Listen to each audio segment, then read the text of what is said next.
আমরা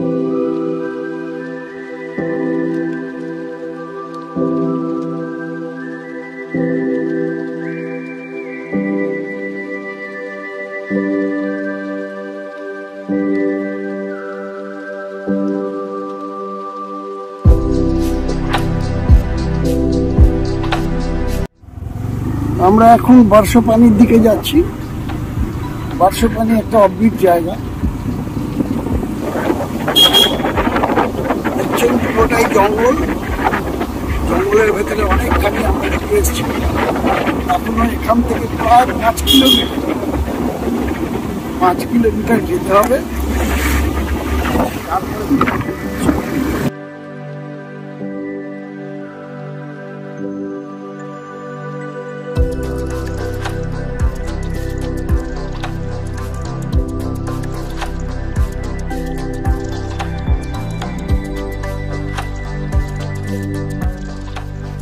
আমরা এখন বর্ষপানিতে পৌঁছে গেছি। বর্ষপানি দেখছেন মৃণাল বাবু এখন আনছে স্কুটিটাকে। এখানে একটু রাস্তাটা খারাপ, তাই আমি নেমে গেলাম। আসছে একা একা আস্তে আস্তে। গিরায় এরা এক্ষুনি তালি বাজিয়েছে, তাই এই জলটা পড়ছে। একটু পরে এই জলটা বন্ধ হয়ে যাবে। भैया ताली बजा इसलिए पड़ रहा है। हो गया ना, 1 घंटा पहुंचेंगे। भैया ताली बजा, कोई तो और एक बार बजाइए ताली। एक बार और? हाँ पढ़ने दीजिए, हम लोग भी देखे कैसा है। क्या बजा जो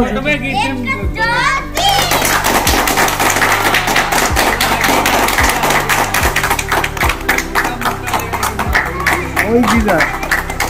हाँ भगवान सुन गया। ये देखिए देखिए, बिल्कुल यहाँ पे जाना पड़ता है। अच्छा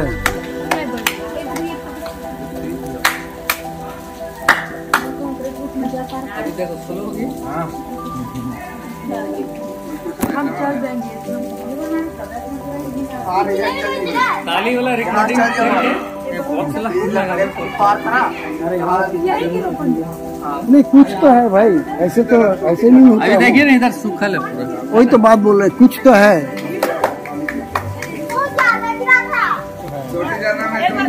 ওপরটা দেখুন, ওপরটা একদম শূন্য শূন্য। ওপরটা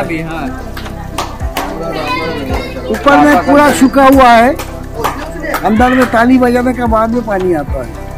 चलो भाई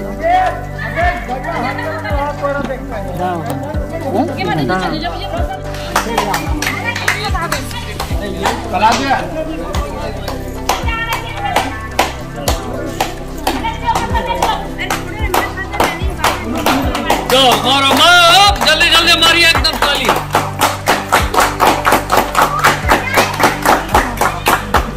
कहने घुस गया नहीं।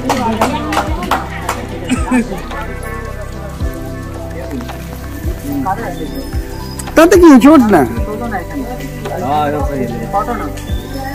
देखो इधर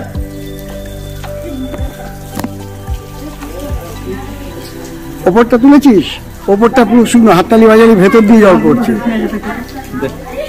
এই জলটা তুলেছে, জলটা উঠেছে, ছবি তুলবে বলছিস, তাহলে এটা কেটে দিচ্ছে। বর্ষপানি, আমরা জানি পৃথিবীতে 7টা আশ্চর্য জিনিস রয়েছে। আমার মনে হয় এটা বিশেষজ্ঞদের চোখ এড়িয়ে গেছে। ঝাড়খণ্ডের এই বর্ষপানি একটি আশ্চর্য জিনিস। পাহাড়ের গুড়ার কাছে গিয়ে জোরে জোরে তালি বাজালেই গুহার পাথর থেকে বৃষ্টির মতন জল পড়তে থাকে। তালি বন্ধ করলে জল পড়া, অথচ পাহাড়ের ওপরটা একদম শুকনো। এই জলের উৎস কোথা থেকে আজ পর্যন্ত কেউ আবিষ্কার করতে পারেনি।